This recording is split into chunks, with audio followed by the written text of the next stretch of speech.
because that is a world-class pivot, but it is not the question that I asked you, which is about Joe Biden's failure to recognize his own frailties and what that did to you. The question is about Joe Biden. Are you still reluctant to criticize the former president? In what regard, please? Well, just in terms of that question. So you went on. What exactly would you like to ask? Let me be more specific, if you don't mind. Was it Joe Biden's decision, his failure to recognize his own frailties in that position, that put you in the position that made it almost impossible to win that race? He was not frail as president of the United States. But he had frailties. We all saw the debate. I do believe that Joe Biden had the capacity to be president of the United States, and I never doubted that he had the capacity to be president of the United States. The Scott Jennings Show on the Salem Radio Network returns from break in 9 minutes and 30 seconds. To endure what a race for president of the United States would require in that political environment in 2024, as I've said in the book, I had concerns. I'm just wondering, is there a reason why you won't go to that prolonged frailty question? We saw the debate. We saw the difficulty he had marshalling his thoughts. I have answered that question. I do not believe I think it's just hard watching the debate to see how the Scott Jennings Show on the Salem Radio Network returns from break in 9 minutes. Thoughts. I'm not saying his acuity wasn't present. I talked about that in the book. And I also mentioned the context in which that debate occurred. And you'll probably remember how I talked about that in terms of what his travel schedule had been, that what he had been enduring in terms of the timing of that debate. I talk about it extensively in the book. I'm not shying away from that. That's why I wrote it in the book, because I do know it's a question people had. The Scott Jennings Show on the Salem Radio Network returns from break in 8 minutes and 30 seconds.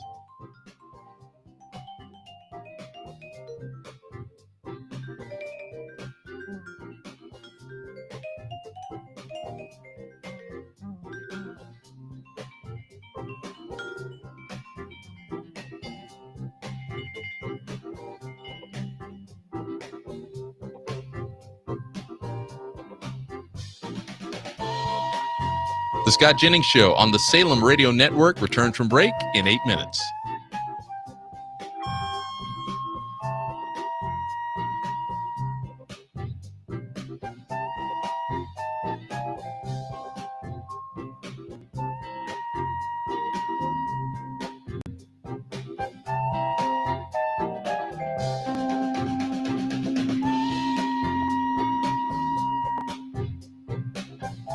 The Scott Jennings Show on the Salem Radio Network returns from break in 7 minutes and 30 seconds.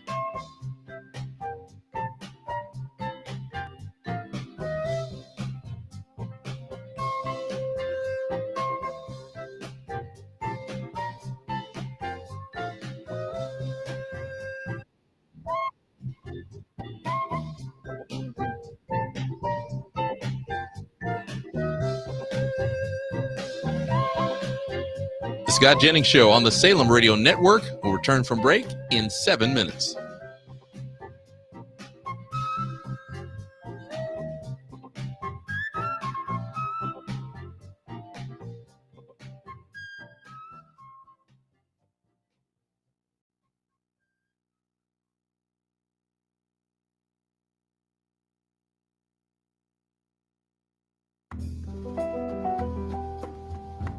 The Scott Jennings Show on the Salem Radio Network returns from break in 6 minutes and 30 seconds.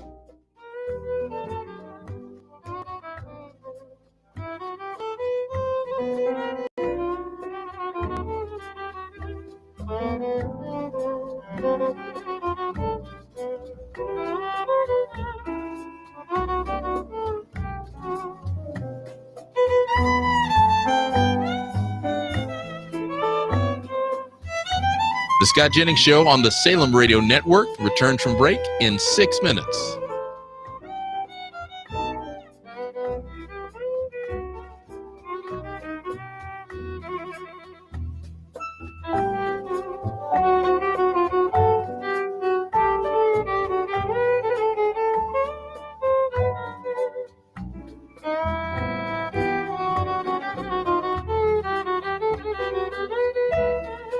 The Scott Jennings Show on the Salem Radio Network will return from break in 5 minutes and 30 seconds.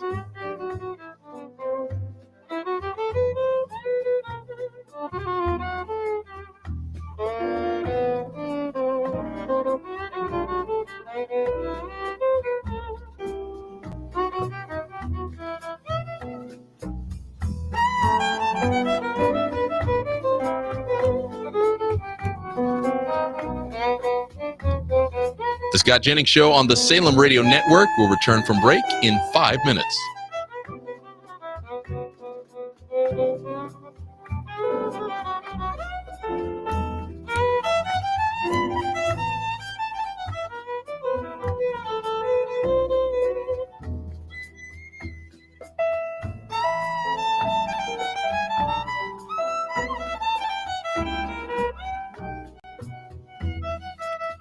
The Scott Jennings Show on the Salem Radio Network returns from break in 4 minutes and 30 seconds.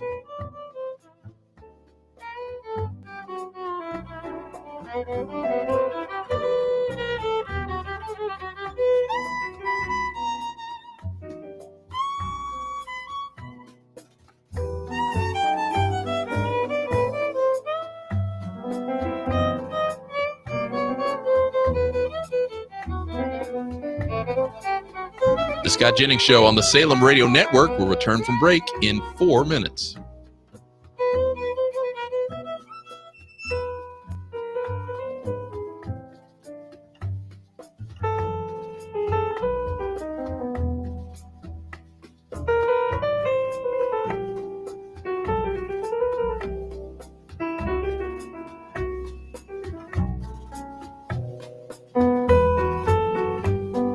The Scott Jennings Show on the Salem Radio Network returns from break in 3 minutes and 30 seconds.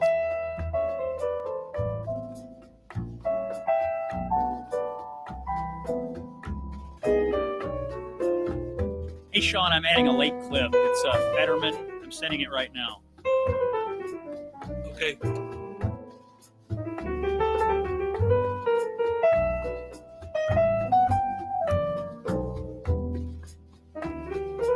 The Scott Jennings Show on the Salem Radio Network returns from break in 3 minutes.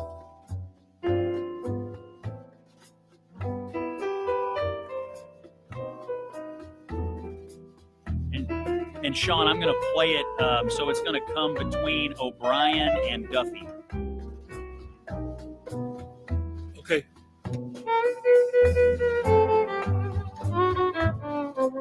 I just said it. The Scott Jennings Show on the Salem Radio Network will return from break in 2 minutes and 30 seconds. It's pretty short.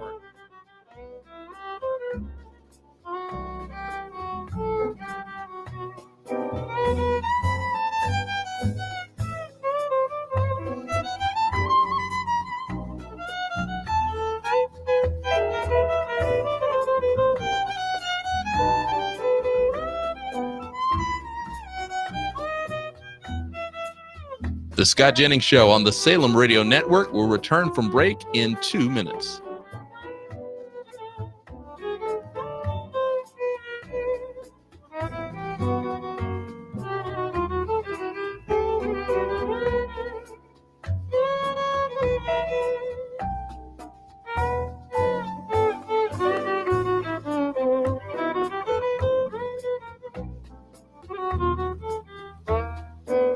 The Scott Jennings Show on the Salem Radio Network will return from break in 1 minute and 30 seconds.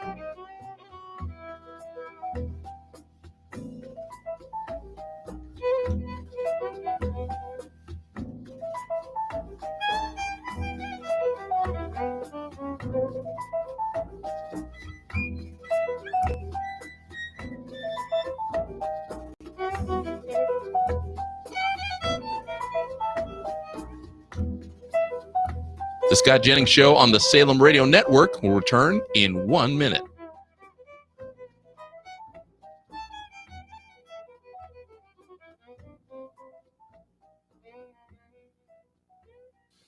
The Scott Jennings Show on the Salem Radio Network will return from break in 45 seconds.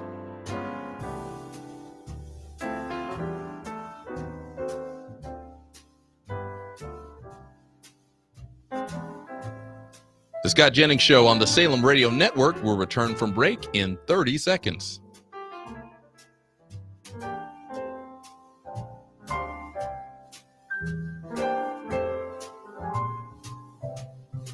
The Scott Jennings Show on the Salem Radio Network will return from break in 15 seconds.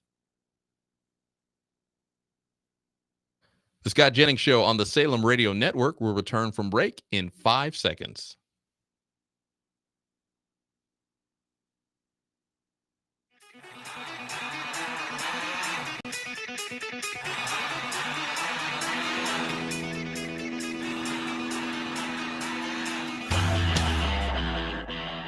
He's not just a conservative voice at CNN. He's the last man standing athwart the leftist mob, delivering the fiery truth, surrounded, outnumbered, still undefeated.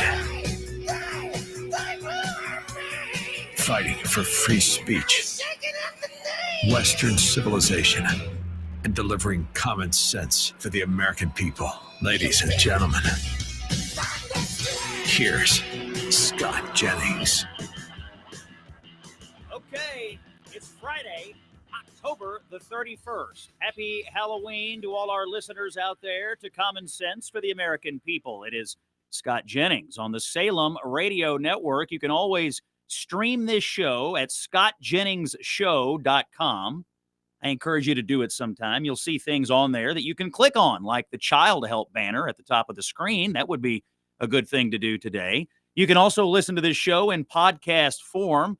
Just go to Apple or Spotify or wherever you get your podcasts and look for the Scott Jennings Show and dial us up there. We're on the X platform every day at Scott Jennings KY. We're also on YouTube and Facebook every day. As always, the Scott Jennings Show is sponsored by Ease Total Health. That's EASE, Ease Total Health. Our friends at Ease know that health insurance is broken. Ease fixes it with no deductibles, no red tape, and real benefits from day one. Visit easeforeveryone.com/Scott. Strongsville, Ohio GOP. I have to say thank you. You showed out last night. A huge crowd in Strongsville. Thanks for the hospitality last night at the last bar, the local bar, they call it, the local bar. We had a blast last night. Coming up in the show today, our friend Curtis Hawk from the Media Research Center stops by for some Friday punditry. You know, we haven't really talked about Corinne Jean-Pierre this week, but she's out on her book tour, and it is going about as well as you would have imagined for someone of her talent level. So we'll talk to Curtis about that. He's also got an interesting new report on the mainstream media ignoring what Senator Grassley has found with his Operation Arctic Frost. We talked about that yesterday, so we'll talk to Curtis about those issues and more. But first, let's get to the news. And breaking today, there are reports that the Trump administration is considering attacking military installations inside of Venezuela, and that these strikes could come at a moment's notice. Miami Herald and the Wall Street Journal have these reports today on the potential escalation of the campaign against the Maduro regime and his drug cartel. Sources telling the Miami Herald that the targets, which could be struck by air in a matter of days or even hours, also aim to decapitate the cartel's hierarchy.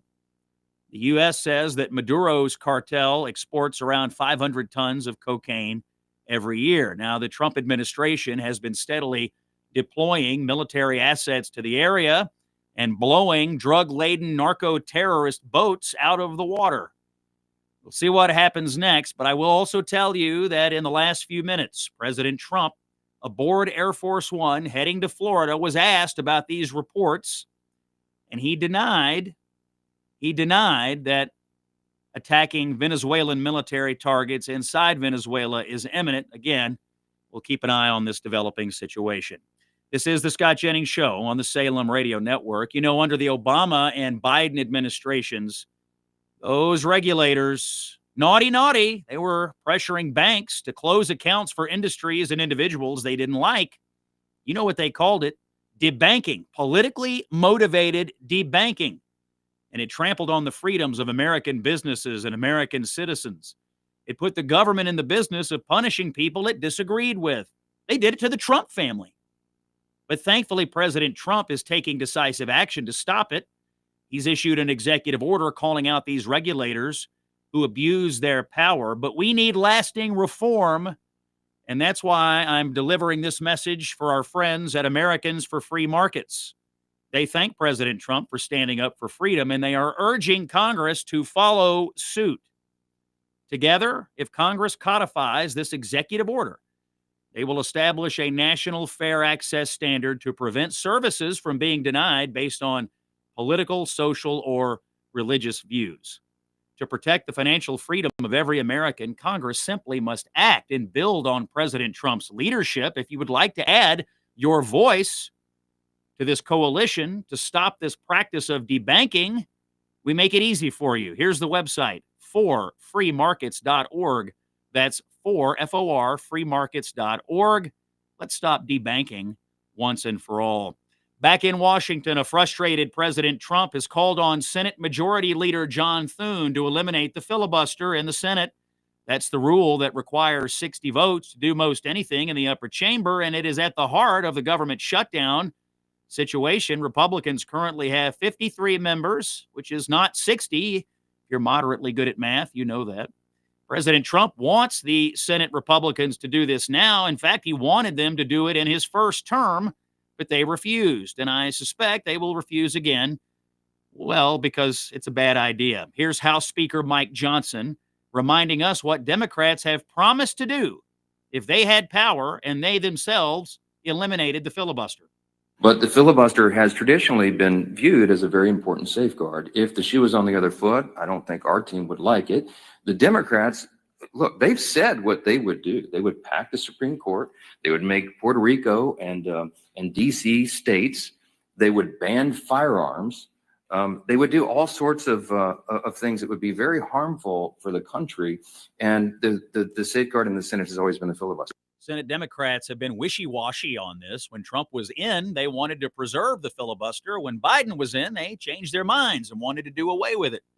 Republicans have always been consistent here that the rule should be preserved, if for nothing else, to keep the Democrats from running the country off into the ditch, just as Speaker Johnson laid out. Senator Thune, for his part today, says his position is unchanged. He will not eliminate the filibuster rule. But you can understand the president's frustration. The shutdown fight goes on today, 31 days of Democrats keeping the government closed. Unions have had it with the Democratic leadership. Even the Teamsters Union has come out against the Democratic position. Here is Sean O'Brien, the head of the Teamsters, who wants the government opened up right now. Look, the bottom line, and we took a position. I represent 1.3 million working men and women in this country for the International Brotherhood of Teamsters. We took a position 3 weeks ago. Pass a clean CR, get to the table, negotiate a deal. Do not put working people in the middle of a problem they should not be in there. And we got to think about the families that are going to be affected. Think about when you have to tell your son or daughter they can't play sports because you're not getting paid. Think about when you can't pay your mortgage. Think about when you can't pay your tuition. Put the politics aside, get to the table, negotiate a deal, pass a clean CR right now, and then figure out the problems moving forward. And I want to thank the air traffic controllers. I want to thank the aviation administration for all their hard work and sacrifice they make.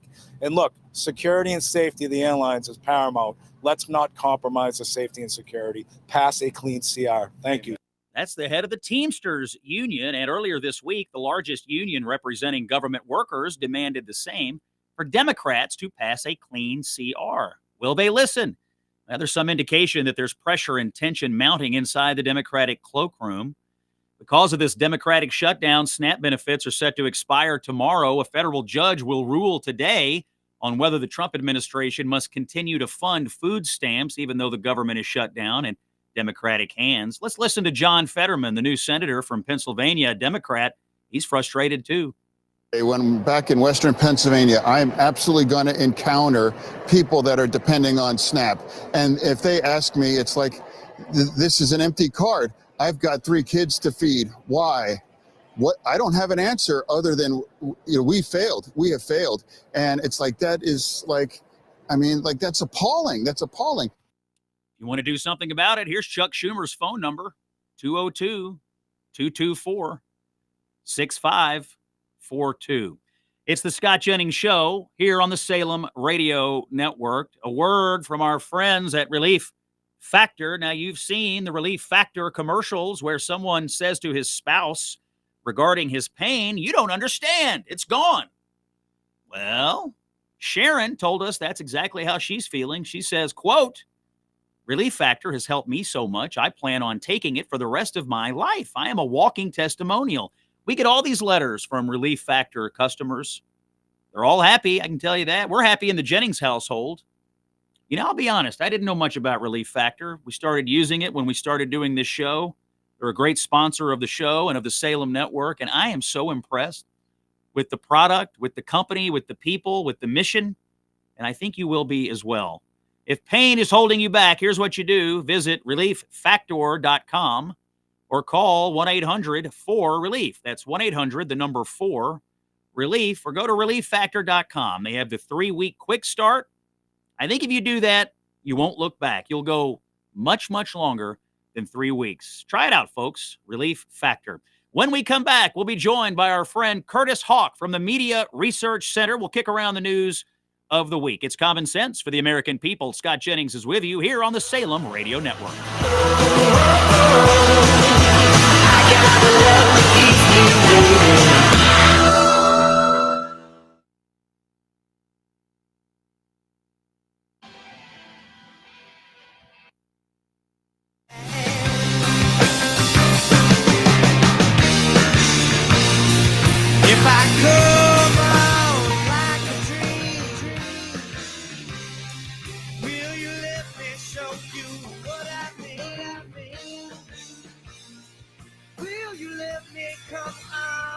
The Scott Jennings Show on the Salem Radio Network will return from break in 4 minutes.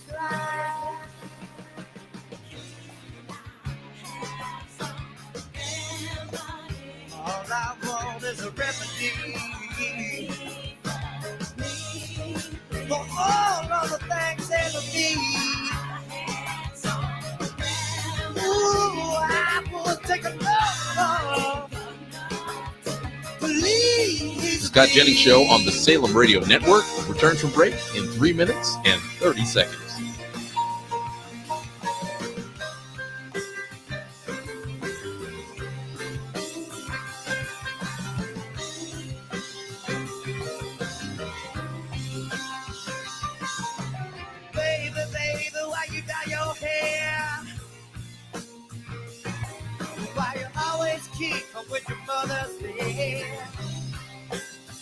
The Scott Jennings Show on the Salem Radio Network returns from break in 3 minutes. Tell me, did the other children's gold on you?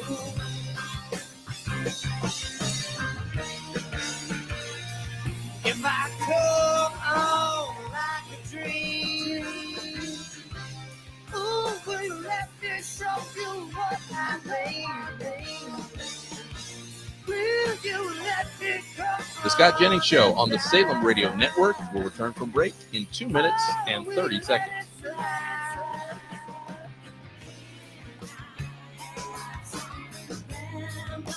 All I want is a remedy for all of the things that me. I could surely take a to please. The Scott Jennings Show on the Salem Radio Network will return from break in 2 minutes.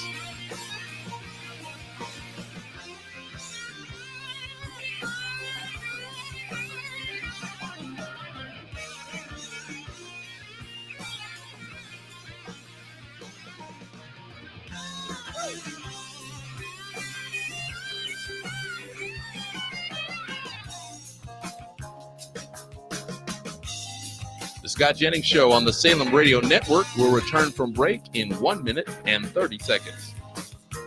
I need a remedy, yeah. For what is enemy, you see? I need a remedy for what is enemy. I need a remedy, yeah, for what's enemy.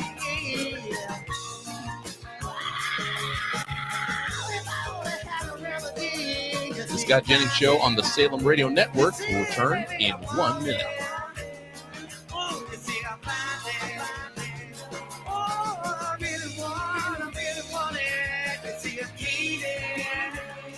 The Scott Jennings Show on the Salem Radio Network will return from break in 45 seconds.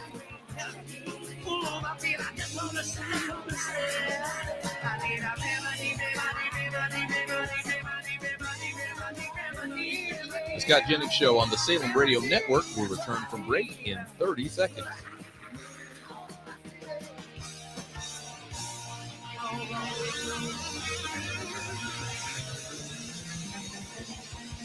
The Scott Jennings Show on the Salem Radio Network will return from break in 15 seconds.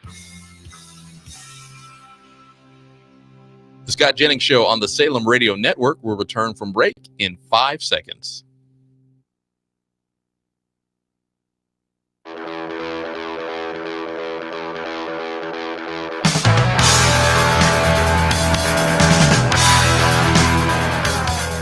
You've heard the narratives.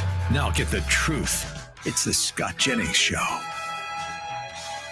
It's Halloween, Friday, October the 31st. Common sense for the American people. Scott Jennings is with you here on the Salem Radio Network. And we are joined this hour by our good friend Curtis Hawk, the managing editor at Newsbusters. You see, Curtis, if you're on the X platform and you want to follow the news, you got to follow Curtis at Curtis Hawk, Houck. That's where you find him. Curtis, I know you're on the road, by the way, and I know you're out trying to take a day off, and yet here you are coming on the Scott Jennings Show. Thank you for making time for us, sir. Up in New England this weekend, I think. Yes, I'm currently in the People's Republic of Vermont. Yes. Oh my goodness. Well, we hope you make it out alive. I want to start our conversation today by talking about Operation Arctic Frost. Now, we talked about this yesterday. Senator Grassley gave a great press conference along with other senators. So it turns out that more than 160 Republicans, including many current Trump administration officials and U.S. senators, have been investigated by the FBI under President Biden. They called it, this is what Biden called it, Arctic Frost. There were all sorts of people who had their records subpoenaed. The massive scope of this, I mean, it's enormous. And you guys at the Media Research Center and at Newsbusters have been looking into this. It truly is a huge story, even if you don't want to call it a scandal, which I think it's a scandal. Yeah. But why is it, Curtis? Well, first of all, is the mainstream media paying any attention to this whatsoever? No. Zeros across the board on the broadcast networks. And, we're getting some stories in print and we're getting some stories on cable, but the main alphabet soup newscasts in the morning and the evening shows, zilch across the board right now. And why do you think that is? I mean, even if you believe that it was warranted, let's just pretend for a moment that you were in a newsroom and somebody said to you, well, a presidential administration had subpoenaed the records of or tried to investigate 160 of the top Republicans in this country. Isn't that enough to make somebody say, well, hang on, that's a huge story, but they're blacking it out. And I can only assume, Curtis, it's because they're embarrassed by it and they don't want people to look back and realize that for all the talk about weaponization of the Department of Justice, it was actually really occurring in the last administration. Yeah, I think Senator Grassley had it right. I think he was the one who said this was a fishing expedition. I would say this was even more than a fishing expedition. The fact that hundreds of subpoenas went out to, it was nearly double the number of individuals and groups. The Center for Renewing America was included. They weren't even in existence on January 6th, which was the entire premise of, allegedly, of Jack Smith's investigation. Okay, so it was clear by that point that you're dealing with over 400 individuals, 200 subpoenas. You're clearly going beyond just the events of a singular day. It shows that you were looking for way more than that, and you were abusing your power. And this is the issue that I have, Scott, with the left right now when talking about retribution. No one is trusting our institutions anymore. Left, right, or center, the media, the government. And with government, the way you get out of that and the way you help regain trust is show accountability. Talk about moments where we didn't get it right, and an inability to do that shows that, you've learned nothing. And the public doesn't know about it from our media institutions, our major network media institutions. So I think the American people are not well served by this, because we would want a government that works for us and a government that is willing to admit that it was wrong and trying to do better. And the fact that we didn't even know this in real time, the narrative at the time from the left was that, we're investigating President Trump and his conduct related to January 6th. And by this, looking at the phone records of a good portion of the Republican caucus at the time in the Senate, that goes to say, well, we were definitely looking at a lot more than that. Well, it seems like any Republican that had a title, if you were a United States Senator, if you had a title at a think tank, if you were someone who had merely been within 100 feet of Donald Trump at any time in your life. Correct. You were prone to being looked at. And you mentioned this issue of media trust. It's no wonder at the beginning of the month, Gallup issued its new polling on trust in institutions, and trust in media is now at a new low of 28%. And only 8% of Republicans in the Gallup survey have confidence in mass media to report the news, quote, fully, accurately, and fairly. Well, is it any wonder, Curtis? Because when you have things like Operation Arctic Frost going on and they completely ignore it and black it out and try to keep it away from you, it would give a Republican the idea that the media is, in fact, not interested in fully, accurately, and fairly reporting the news. Our guest this hour is Curtis Hawk of Newsbusters. He's joining us from the road, and we're grateful for his time. We are going to take a break. We'll do some Friday punditry, Curtis, when we come back. It's Scott and Curtis. Your common sense for the American people is here on the Salem Radio Network.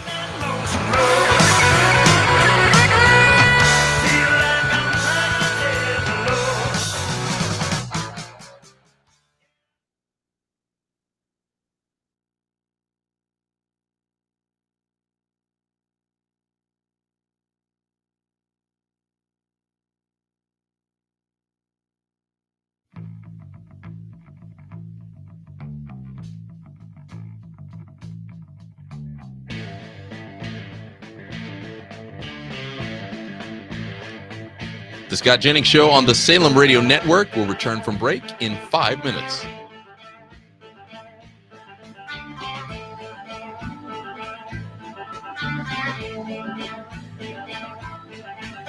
Run down. I've been lied to, and I don't know why I let that mean woman make me a fool. She took all my money. The Scott Jennings Show on the Salem Radio Network returns from break in 4 minutes and 30 seconds. Now she's with one of my good time buddies. They're drinking in some crosstown bar. Sometimes I feel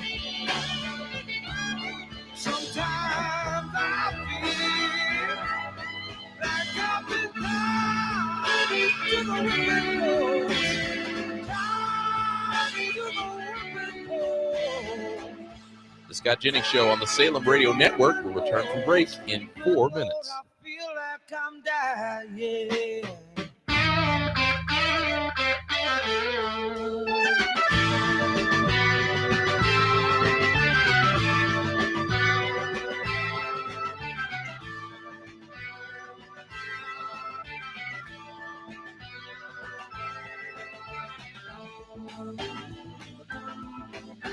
The Scott Jennings Show on the Salem Radio Network returns from break in 3 minutes and 30 seconds.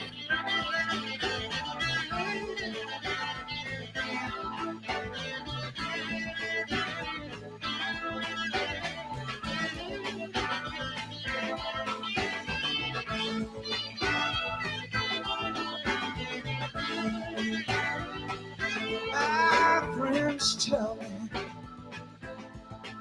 that I've been such a fool. The Scott Jennings Show on the Salem Radio Network returns from break in 3 minutes. Oh, for loving you. Drown myself in sorrow as I look at what you've done. But nothing seems to change. The bad times stay the same, and I can't run. Sometimes I feel. The Scott Jennings Show on the Salem Radio Network will return from break in 2 minutes and 30 seconds.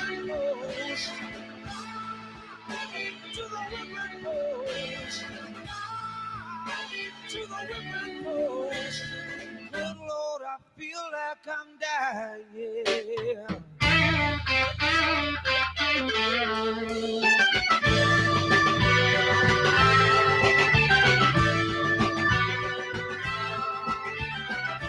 The Scott Jennings Show on the Salem Radio Network will return from break in 2 minutes.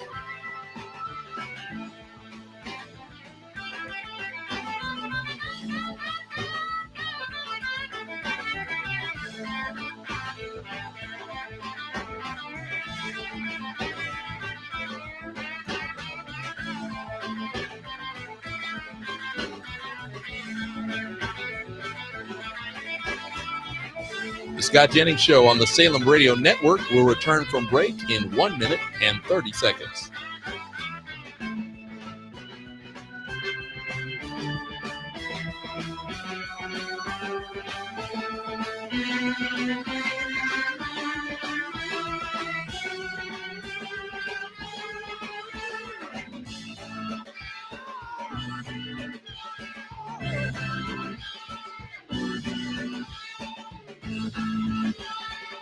The Scott Jennings Show on the Salem Radio Network will return in 1 minute.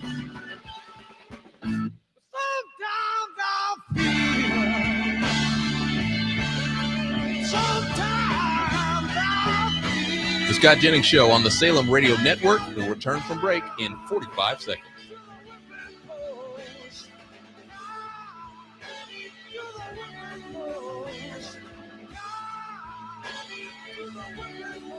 The Scott Jennings Show on the Salem Radio Network will return from break in 30 seconds.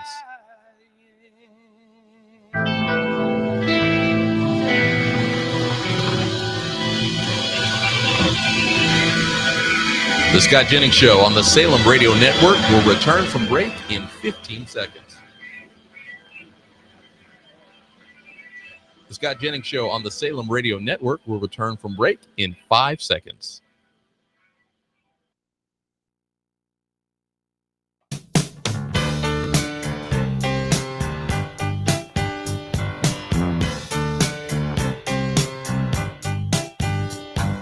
News, comment, and the stories and facts the mainstream media refuses to discuss. It's the Scott Jennings Show. And it's Friday, October the 31st. Common sense for the American people. Scott Jennings is with you on the Salem Radio Network. Our guest today, Curtis Hawk from Newsbusters. You got to follow Curtis on X, by the way. He's tracking the news all day and bringing you the clips that you need to see in order to be up on everything. Curtis, as often happens on the Scott Jennings Show, it is my duty to bring breaking news to the American people. Here it is. Just coming out from the Associated Press, 2 federal judges have ruled nearly simultaneously in just the last few minutes that President Donald Trump's administration must continue to fund SNAP. That is the nation's biggest food stamp program. They've ordered that they must use contingency funds to fund SNAP during this government shutdown. These rulings come just a day before the U.S. Department of Agriculture was planning to freeze payments because it could no longer keep funding it due to the shutdown. Curtis, this program comes into contact with 1 in 8 Americans. 40-something million Americans are getting some kind of SNAP benefits. Any initial reaction to this? Well, I mean, Chuck Schumer should be happy about this. You know, you think about what Democrats have been doing, holding the American people hostage. And the stories that have been coming out from the media have been heartbreaking. Unfortunately, the blame has not really been assigned to the Democrats, but the stories are true nonetheless. And so, but I would presume that the emergency funds we're talking about here are not going to be limitless. They might last a few weeks, but the problem remains that the government needs to be reopened, and the Democrats need to continue to have pressure put on them. And I think what happens on Tuesday will go a long way in deciding whether they cave or not. Yeah, I have noted, by the way, that in recent days, even mainstream media outlets that have been sympathetic to Democratic positions, well, almost always, have taken to pointing out and pushing Democratic members of Congress on a simple fact that it is, in fact, the Democrats who have shut down the government and are refusing to reopen it. Have you detected a little bit of shift in your surveying of the news coverage on this? Totally. I think even just simply not assigning blame, because in previous shutdowns, as you know, Scott, the Republicans were always blamed, and that was always the central focus of shutdown coverage. The fact that blame is not even being assigned. My colleague Bill D'Agostino is working on a huge study about coverage of this shutdown, no matter when it ends. And that's what he's found, that it is more about what is going on and whether the House is in session or not in session, but there's not as much explicit blaming as there might have been in the past. And the reason for that is because this is a Democrat shutdown, wholly created by the Senate Democrats in particular. The House has done its job. And so any complaining about Mike Johnson in the House, MAGA Mike, Magic Mike, is pointless. And I just love the messaging from the leadership on this. I think the leadership messaging has just been so strong. I think that's been in large part that's helped blunted the media criticism that might otherwise normally be taking place. Yeah, for something like 2 decades now, it has been a dedicated mission of the American media to blame Republicans for any and all shutdowns, whether they were to blame for not or not. I mean, in some cases, it certainly was Republicans who were trying to make a point. I think back to the Ted Cruz shutdown, for instance. But in this particular case, the shoe is most definitely on the other foot, and you have, hours and hours of tape of Democrats decrying government shutdowns. And it's now being played back in their face. It's also sort of amazing to me, some of these Democratic members of Congress who are doing news interviews right now, and they apparently have no idea what they are voting for. They get asked very simple questions about what is in their alternative or what they're actually doing. And it's apparent to me many of them have no idea. I mean, it's sort of shocking, but many of these members of Congress, I mean, they are literally drones who fly into Washington and then land wherever the leadership tells them to land. And that's about all the thought that they put into it. Yeah, well, or explaining the Obamacare subsidies, that 400% above the poverty line is receiving Obamacare subsidies. And that this came about because of the American Rescue Plan, which put us in the inflationary situation that we're in. Explaining that would probably cause a lot of Americans to say, well, actually, these subsidies is more of an indictment on the ACA writ large. And of course, Democrats don't want to have to talk about that either. So they can just play dumb. And they're also helped by the fact that you have those Democrats holding together with the Republicans, Senator Fetterman, Cortez Masto, and Angus King. If it were all Democrats staying together, I think they might have a better strength in the media. But the fact that they have a few people that have broken off really hurts their case. Oh, no question about it. I suspect they'll cave pretty soon. And what will they have to show for it? Nothing really. I mean, I will tell you this conversation, though, has, I think, opened the eyes of many Americans to one issue. And that's thinking again about just how much money flows from the federal government to people, whether it's Obamacare subsidies. That's a huge deal.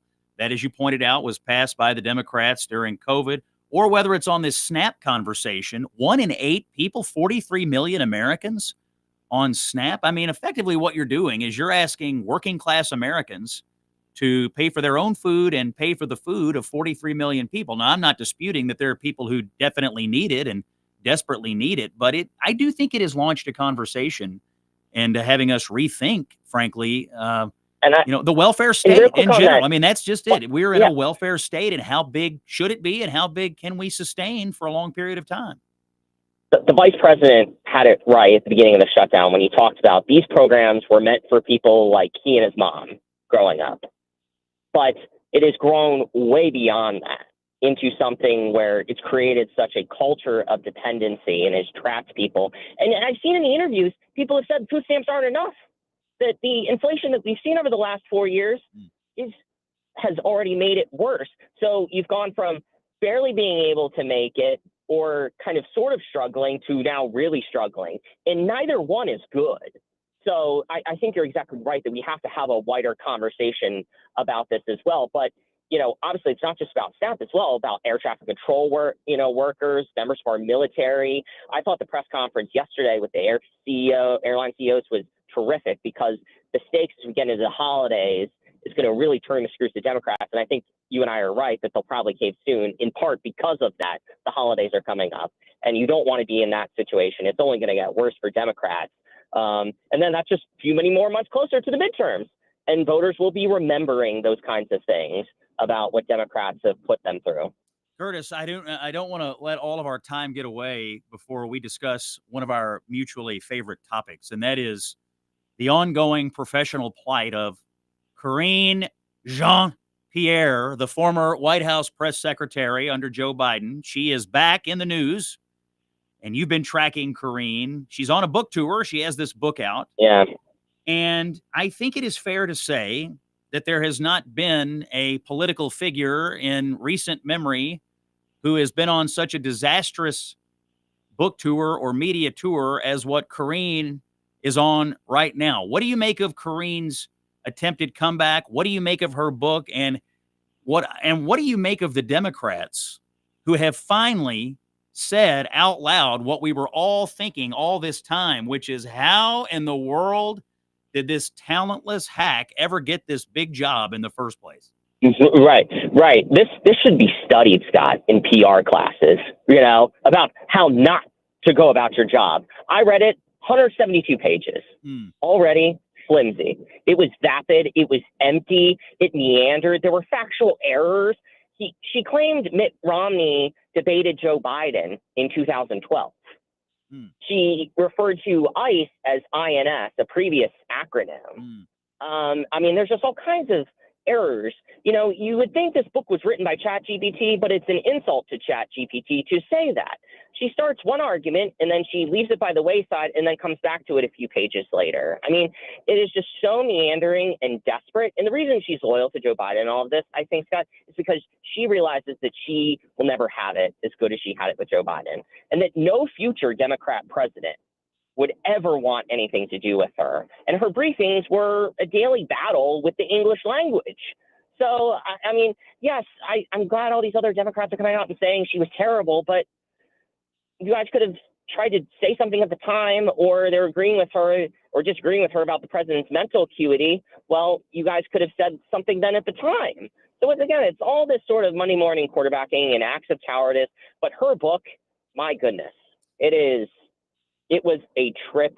It was humorous. I couldn't stop laughing at times, but it was also frustrating and incendiary, and her claim about being an independent was a complete farce. She said, don't vote for third parties, and I'm never going to vote for a Republican, and I'm not going to stay home. Well, what option does that leave you? Be a Democrat. So it just was empty from start to finish. Curtis, I don't believe the book was written by Chat GPT. I believe it was written by Chat DEI. Here are some of the quotes from Democrats in some of the reporting about this book. Quote, a car crash is fascinating to watch. She was the top communicator for the president of the United States, and she can't get through basic interviews. Here's another. Every time she falls back on identity politics instead of actually answering questions, she reinforces the worst stereotype about Democrats. Here's another. It's like watching Mike Tyson fight a baby. Here's another. It's like watching a toddler jump into the deep end of the pool. You know what's fascinating about her tenure as press secretary, and I agree with you, her briefings materially made things worse for Joe Biden. But just a few months into her tenure, she was effectively layered by John Kirby because it was obvious the White House had determined that putting Karine Jean-Pierre at the podium when matters of national security must be discussed actually endangered the national security of the United States. So they put John Kirby out there. But Kirby, I don't believe, is even mentioned in her book at all, which is kind of fascinating given that they really did share the podium during the bulk of the Biden administration. I will say there's definitely innuendo to allusions to Kirby and Anita Dunn as having ruined her in the press. Instead of considering why people were leaking to her in the press, she kind of made it into a girl boss moment that, pointing out as our friend Reagan Reese from the Daily Caller has 24 times, she refers to herself as a, Black queer woman in America. That was kind of her reasoning for why people were coming after her, not because she was terrible at her job. And you're exactly right.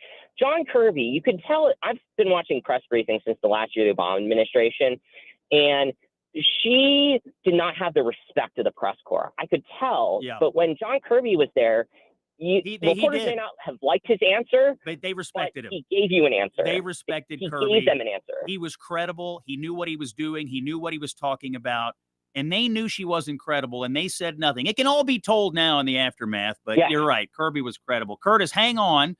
We're going to take a break and finish up this interview on the other side of it. Before we go to break, I do want to share something with you that should fill every Christian with wonder, and that is that we are living in the time of history's greatest homecoming. For thousands of years, God promised through his prophets that he would gather the Jewish people from every corner of the earth and bring them to their homeland. A lot of folks thought these were just beautiful words that would never come to pass, but we are witnessing the impossible. Since 1948, over 3 million Jewish people have returned to Israel. This is not a coincidence. This is prophecy fulfilled. And that's why I'm supporting the International Fellowship of Christians and Jews because I'm not just helping with immigration. I am gladly participating in biblical prophecy. I'm saying yes to God's promises that are coming true, and I think you should get involved as well. Visit ifcj.org. That's ifcj.org, the International Fellowship of Christians and Jews. Together we can discover the top reasons why Christians all over the world support Israel. More with Curtis Hawk when we come back. It's Scott Jennings here on the Salem Radio Network.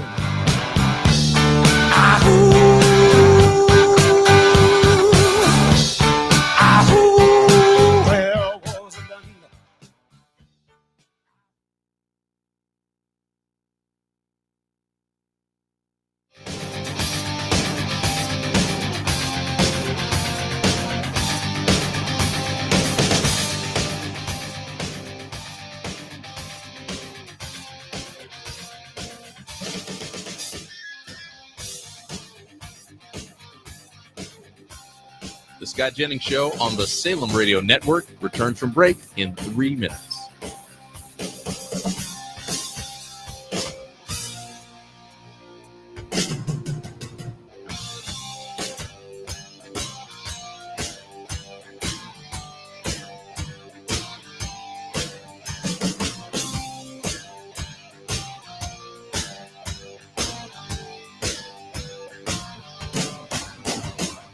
The Scott Jennings Show on the Salem Radio Network will return from break in 2 minutes and 30 seconds.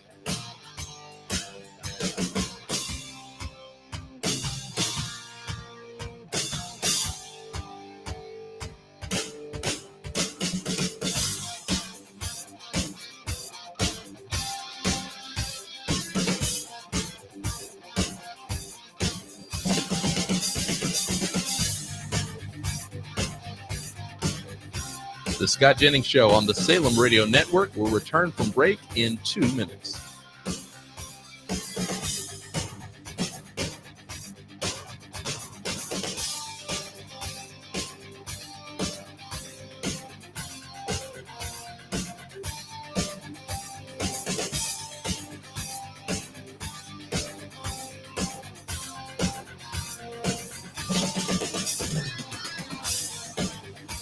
The Scott Jennings Show on the Salem Radio Network will return from break in 1 minute and 30 seconds.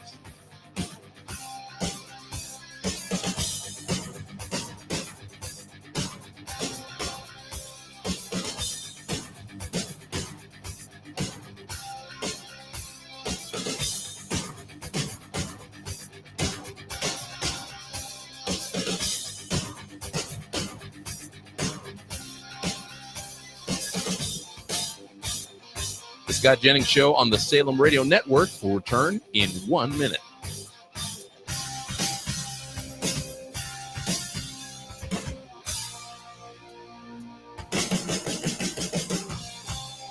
The Scott Jennings Show on the Salem Radio Network will return from break in 45 seconds.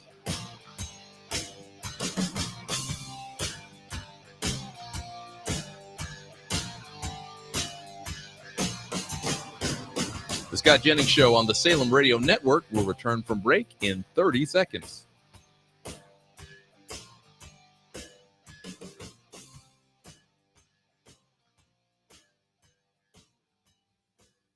The Scott Jennings Show on the Salem Radio Network will return from break in 15 seconds.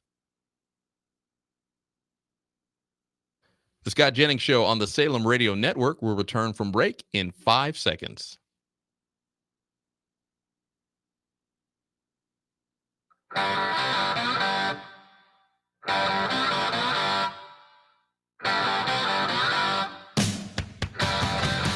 Portions of the Scott Jennings Show are sponsored in part by Americans for Prosperity.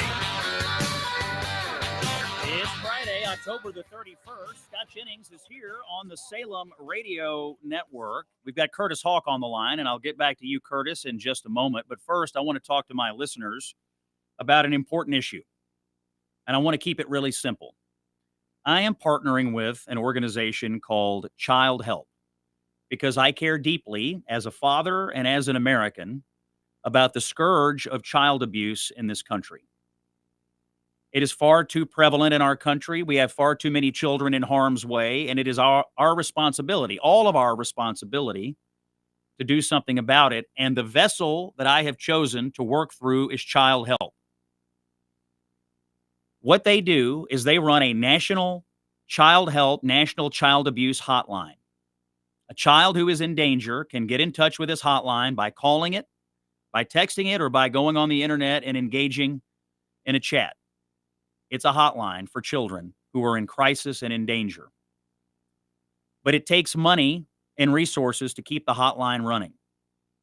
And what I want you to do, what I have done myself personally, what I am going to continue to ask people to do is to fund Child Help's efforts, because when they put children in touch with these crisis counselors, they can save their lives.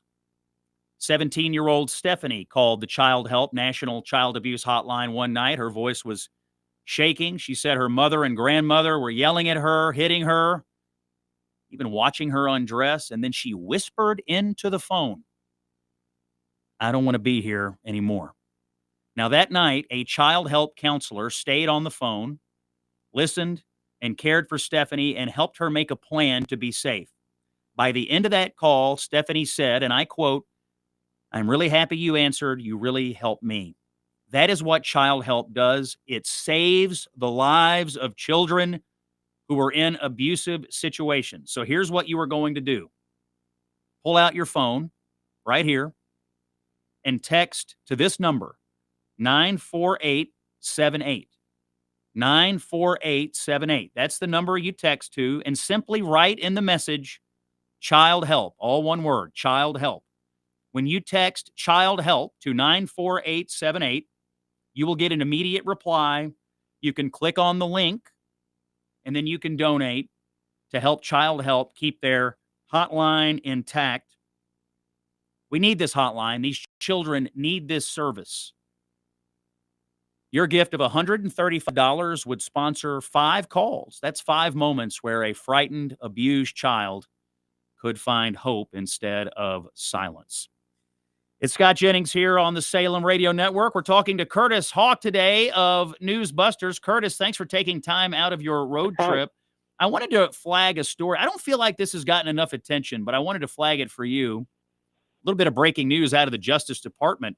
Apparently investigating whether leaders in the Black Lives Matter movement defrauded donors who contributed tens of millions of dollars following the riots of 2020.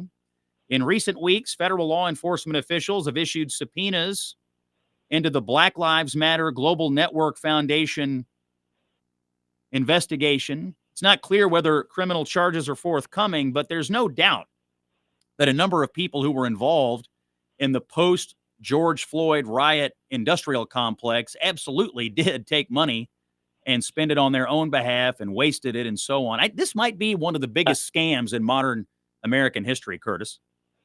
No, and from my perspective, if listeners take nothing else from my end here in this segment, this is why reporters at places like the Washington Free Beacon and the Daily Caller need, if mainstream media wants to regain trust, they need to bring in investigative journalists from Dylan Hausman's great team at the Daily Caller and Eliana Johnson at the Free Beacon, because they have been all over this kind of thing for years. Just very basic looks at examinations of the balance sheets of these organizations based on the money they take in versus the money then spent on programs or advocacy, and how much these so-called, leaders of the movement are taking in. Crazy. It'll be one of the easiest cases that the Justice Department will ever have. In this administration. It's a crazy story, and I hope they get to the bottom of it, because I think a lot of well-meaning individuals and even corporate actors were definitely taken in by this and felt pressured to do it and saw millions of dollars get wasted. It was truly a scam. Curtis Hawk from Newsbusters, go back to your vacation. I am sorry to have interrupted your trip, but you, as always, bring clarity to the news. And if you're going to be in Las Vegas this weekend, I'll be speaking on Saturday to the Republican Jewish Coalition out in Vegas. If you're going to be there, I look forward to seeing you, and we'll be back on the air Monday. Ladies and gentlemen, it's common sense for the American people. Find it every day right here on the Salem Radio Network. Common sense for the American people.